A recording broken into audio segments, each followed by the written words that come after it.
Anime की starting में हम लोग देखते हैं एक लड़के को जिसके साथ एक डीमन चाइल्ड होती है और वहीं पे हम लोगों को दिखाया जाता है कि उन लोगों को रोकने के लिए प्रिंसिपल जोई को भेजा जाता है, जिसे बताया गया होता है कि दो खतरनाक लोग शहर को तबाह कर रहे होते हैं और तभी उसके पीछे से वांग लिंग और फ्रोगी टू आता है और फ्रोगी टू कहता है कि तुम्हें क्या लगता है ये तुमसे होगा, और तभी फ्रोगी टू अपने असली रूप में आ जाता है और वांग लिंग सीधा उसके ऊपर हवा में, जिसे देखते ही डीमन बच्ची अपने साथी को उनके ऊपर हमला करने के लिए बोलती है और ये देखते ही वैंग भी उन पे धावा बोल देता है और इस हमले को वांग आसानी से खत्म कर देता है। ये देखने के बाद अगला हमला वो डीवन बच्ची करती है जिस हमले से वांग आसानी से बच जाता है। नीचे खड़े उसके मॉम डैड उसे कहते हैं कि वांग तुम्हें अपने बहन के नजर में एक अच्छा भाई बनना है। दोनों एक दूसरे के ऊपर एक ऐसा घातक हमला करते हैं जिससे पूरी की पूरी दुनिया एकदम से खत्म हो जाती है और धूल में मिल जाती है। लेकिन अगले ही पल हम लोगों को बताया जाता है कि अब तक हमने जो भी कुछ देखा वो सब वांग की मॉम का बस एक सपना होता है और उन दोनों की बातों से हमें पता चलता है सपने में वांग जिस लड़की से लड़ रहा होता है वो तो उसकी छोटी बहन होती है। यहाँ वांग सुंगरोंग को टेक्स्ट करता है कि मदद करने के लिए शुक्रिया, और ये सब देखने के बाद वांगलिंग अपने पेरेंट्स को वीआईपी लॉन्च के चीफ से मिलाने ले जाता है और ये सारी स्पेशल अरेंजमेंट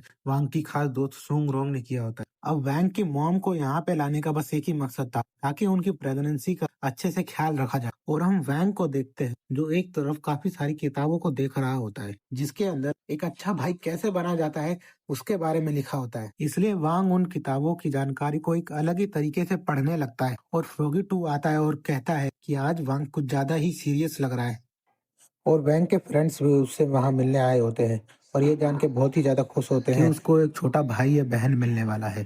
तभी सॉन्ग उन सबको एक बड़े से हॉल में ले जाती है और वहां देखने को मिलता है कि वहां पे तो काफी सारे बच्चे होते हैं, जिससे हमें मालूम चलता है कि इनके मेडिकल रिपोर्ट्स के हिसाब से ही इनकी रैंक डिसाइड होती है और ये कौन से स्कूल में जाएंगे।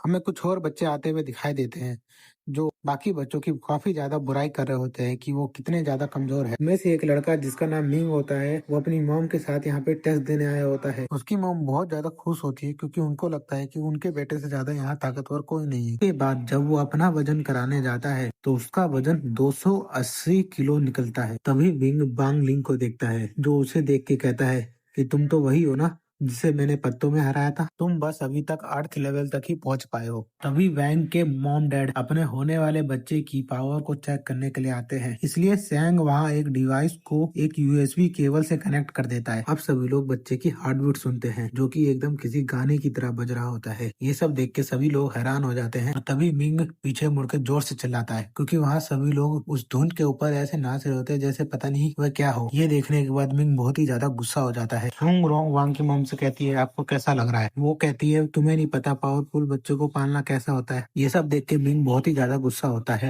हमें दो लोग दिखाए जाते हैं जो उन लोगों के ऊपर नजर रख रहे होते हैं, जिससे हमें मालूम चलता है कि वो दोनों मिंग या फिर वांग की बहन को किडनैप करने के बारे में कह रहे होते हैं। उनमें से एक छोटा बच्चा जिसे हम लोग कैप्टन कह के बोलने वाले हैं वह कहता है कि हमें न्यू बोर्न बेबी को किडनैप करना चाहिए। तभी हम लोगों को मिंग दिखाया जाता है जो अपनी पावर को टेस्ट करने जा रहा होता है। जैसे ही वो उस क्रिस्टल के ऊपर अपना हाथ रखता है वो एक ब्लू कलर की एनर्जी से बहुत ही ज्यादा ग्लो करने लगता है जिसकी वजह से पूरे के पूरे वॉल कवर हो जाते हैं, जिसकी पावर देखे वांग और सुंग भी तारीफ कर रहे होते हैं। तभी हम लोग देखते हैं कि कैप्टन मिंग के ऊपर हमला करने जा रहे होते हैं। तभी वहाँ पे वांग पहुंच के उसे रोक देता है जिसके साथ सुंग भी होती है। तभी वांग उसके कुछ बोलने से पहले उसे जमीन में गाड़ देता है।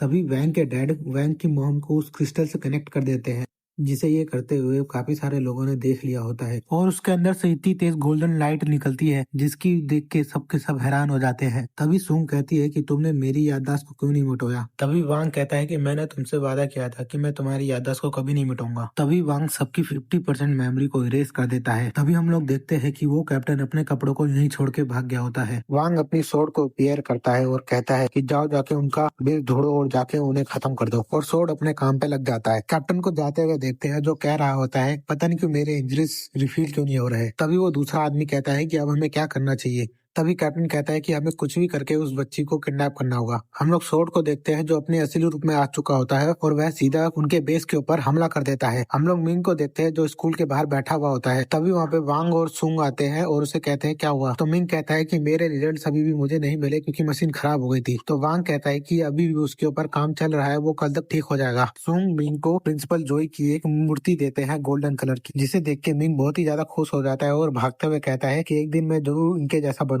तो गाइस ये एपिसोड यहीं तक का था। अगले एपिसोड तक के लिए बाय बाय, और मुझे कमेंट करके जरूर बताना कि मुझे अपने वीडियोस के अंदर और क्या क्या चीजें करनी चाहिए।